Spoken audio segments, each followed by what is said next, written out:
Hey guys, I got a project. Let me show you. So this right here is a Kindling Cracker. Well, that's what it's called.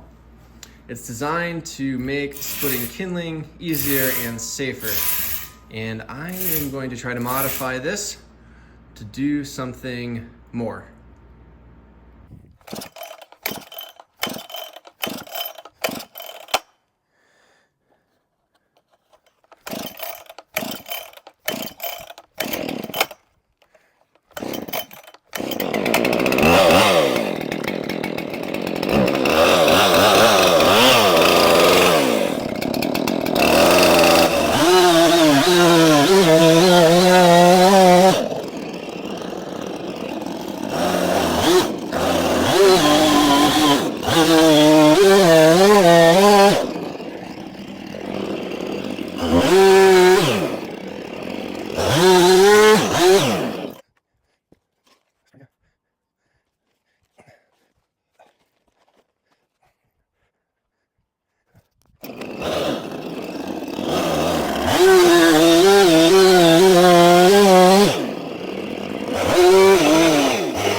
just finished welding everything together.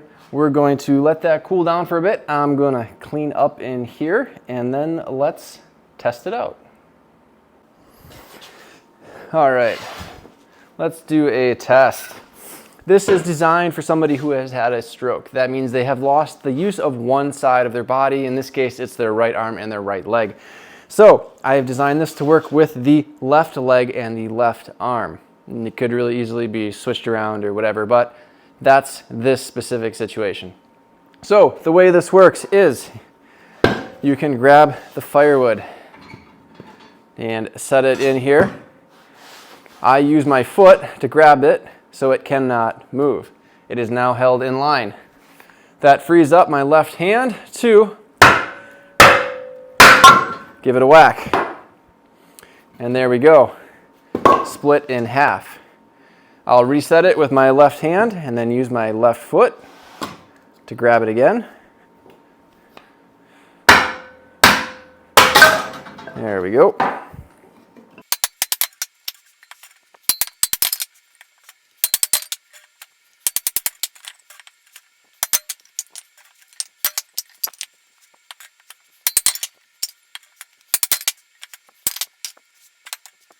And I know you can't see much, but I just did a quick coat of paint. I used Rust-Oleum Rust Reformer in black.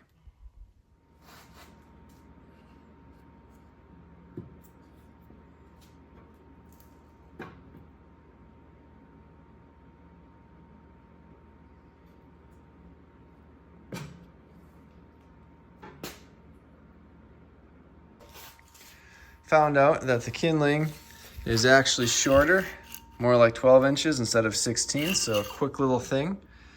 Had these treated 4x4s laying around, took them to the planer, got them to the right height, and now the 12-inch block has enough clearance for hitting. So that is nice. You got it on right now? Okay. Sam, thank you, Lana. Yeah, thanks, Sam. I watch your videos all the time. Enjoy all the stuff you make. Yeah, this works super. Thank you so much. Oh, two at a time. He's getting fancy now. Yeah, that's amazing. The foot thing really is works good for him. I need it because I only got one hand, you know.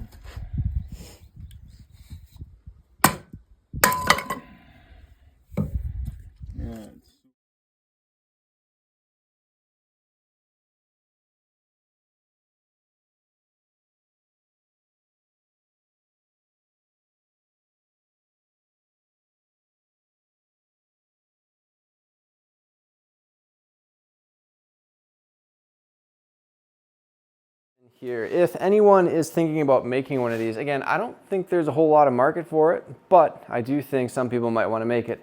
So here are the sizes. These top two pieces, this one right here is 9¼ inches, and then the one welded on here is 9 inches. And if you look at the offset here, it is offset 1¼ inch center on center. Now, these were turned on the lathe. These bushings are just under 1.5 inches. The hole in the center is a little bit oversized. The end of the re-rod was turned down to 0.410, right around there. Well, actually, right around 400ths.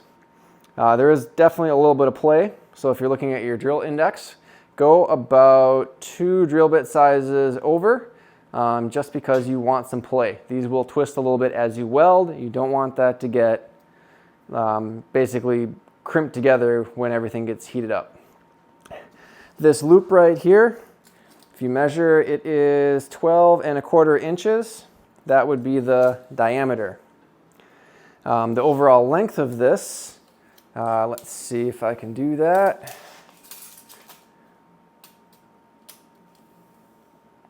Is 30 inches. So this is a 30-inch piece.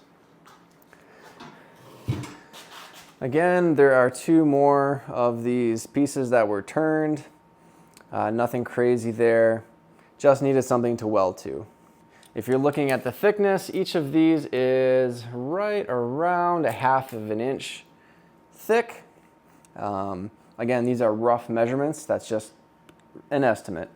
This bottom kicker right here is right at about 6.5 inches. The big re-rod here is 5/8, and the small stuff is 1/2 inch. This is the only 1/2 inch re-rod. Everything else is 5/8. And perhaps the most important dimension that you'd be looking for is this guy, which is 33 inches, and that places the height right about 5 inches above this top piece right here, or if you're going from the bottom piece, I guess that would be about 5 3/4. I believe that's enough measurements for you to get going. If you're looking at the angle, this one is just kind of stuck on there to wherever. If you have this lined up right here, this is coming, let me just get a top-down view for you.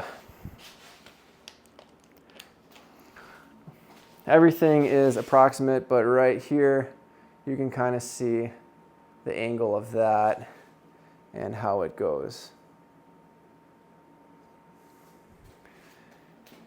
That should be about all the measurements that you would want. This block of wood, in my case, is 12 inches tall. And we're at about 34 1/4 to the very tippy top here. It's not complicated to make. The only thing is you would want a lathe to turn down the ends of the re-rod. I don't know a better way to do that. Perhaps you could weld some bolts on to make that reduction. Maybe there's another way to go about doing it if you don't have a lathe. But overall, just some basic fabrication. Kind of like a high school metal shop kind of project. But anyway, so yeah, there you go. That is the critical dimensions.